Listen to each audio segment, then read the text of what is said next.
ಹಾಸನ ಜಿಲ್ಲೆಯಲ್ಲಿ ಎರಡು ಪ್ರತ್ಯೇಕ ಪ್ರಕರಣಗಳಲ್ಲಿ 19 ವರ್ಷದ ಯುವಕ ಯುವತಿ ಹೃದಯಾಘಾತಕ್ಕೆ ಬಲಿಯಾಗಿದ್ದಾರೆ. ಹಾಸನ ಜಿಲ್ಲೆಯ ಸಂಧ್ಯಾ, ಇನ್ನು ಹಾಸನದವರು ಆದರೆ ಬೆಂಗಳೂರಲ್ಲಿದ್ದಂಥ ಅಭಿಷೇಕ್ ಇಬ್ಬರು ಹೃದಯಾಘಾತಕ್ಕೆ ಬಲಿಯಾಗಿದ್ದಾರೆ. ಹೊಳೆನರಸೀಪುರದ ಮಡಿವಾಳ ಬಡಾವಣೆಯ ನಿವಾಸಿ ಸಂಧ್ಯಾ, ಅರಕಲಗೂಡು ತಾಲೂಕಿನ ಕಾಡ್ನೂರು ಗ್ರಾಮದ ಅಭಿಷೇಕ್ ಇಬ್ಬರು 19 ವರ್ಷದವರು ಯುವಕ ಯುವತಿ. ಇನ್ನು ಅಭಿಷೇಕ್ ಬೆಂಗಳೂರಲ್ಲಿ ಕ್ಯಾಬ್ ಚಾಲಕರಾಗಿ ಕೆಲಸ ಮಾಡ್ತಾ ಇದ್ರು. ನಿನ್ನೆ ಬಸವೇಶ್ವರ ನಗರದಲ್ಲಿ ಕುಸಿದು ಬಿದ್ದಿದ್ದಾರೆ. ಅಭಿಷೇಕ್ ಮೃತಪಟ್ಟಿದ್ದಾರೆ. ಸದ್ಯ ಕುಟುಂಬಸ್ಥರ ಆಕ್ರಂದನ ಮುಗಿಲು ಮುಟ್ಟಿದೆ. ಎರಡು ಪ್ರತ್ಯೇಕ ಪ್ರಕರಣಗಳಿವು.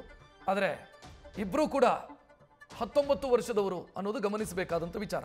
ಇತ್ತೀಚಿನ ದಿನಗಳಲ್ಲಿ ಸಣ್ಣ ಪ್ರಾಯದವರು, ಸಣ್ಣ ಏಜ್ನವರು ಹೃದಯಾಘಾತಕ್ಕೆ ತುತ್ತಾಗಿ ಮೃತಪಡುವಂಥ ಘಟನೆಗಳು ನಡೀತಾನೆ ಇದ್ದಾವೆ.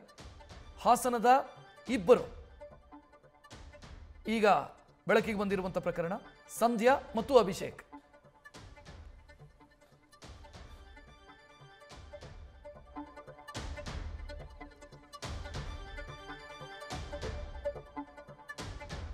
ಇನ್ನು ಹೊಳೆನರಸೀಪುರದ ವೆಂಕಟೇಶ್ ಮತ್ತು ಪೂರ್ಣಿಮಾ ದಂಪತಿಯ ಪುತ್ರಿ ಸಂಧ್ಯಾ ಅಂತಿಮ ವರ್ಷದ ಡಿಪ್ಲೊಮಾ ವ್ಯಾಸಂಗ ಮಾಡ್ತಾ ಇದ್ರು ಇವರು.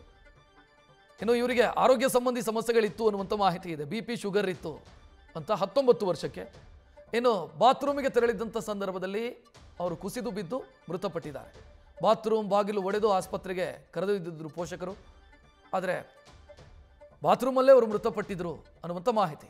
ಇನ್ನು ಮತ್ತೊಂದು ಕೇಸು ಅಭಿಷೇಕ್ ಬೆಂಗಳೂರಲ್ಲಿ ಕ್ಯಾಬ್ ಚಾಲಕರಾಗಿ ಕೆಲಸ ಮಾಡ್ತಾ ಇದ್ರು. ಬಸವೇಶ್ವರ ನಗರದಲ್ಲಿ ನಿಂತಿದ್ದವರು ಏಕಾಏಕಿ ಕುಸಿದು ಬಿದ್ದಿದ್ದಾರೆ. ತಕ್ಷಣವೇ ಸ್ಥಳೀಯರು ಅವರನ್ನು ಆಸ್ಪತ್ರೆಗೆ ದಾಖಲಿಸಿದ್ದಾರೆ. ಅಷ್ಟರಲ್ಲೇ ಅವರು ಮೃತಪಟ್ಟಿದ್ದಾರೆ. ಅಭಿಷೇಕ್ KR ಹಾಸನದವರು, ಹಾಸನ ಜಿಲ್ಲೆಯವರು, ಬೆಂಗಳೂರಲ್ಲಿ ಕ್ಯಾಬ್ ಚಾಲಕರಾಗಿ ಕೆಲಸ ಮಾಡ್ತಾ ಇದ್ರು.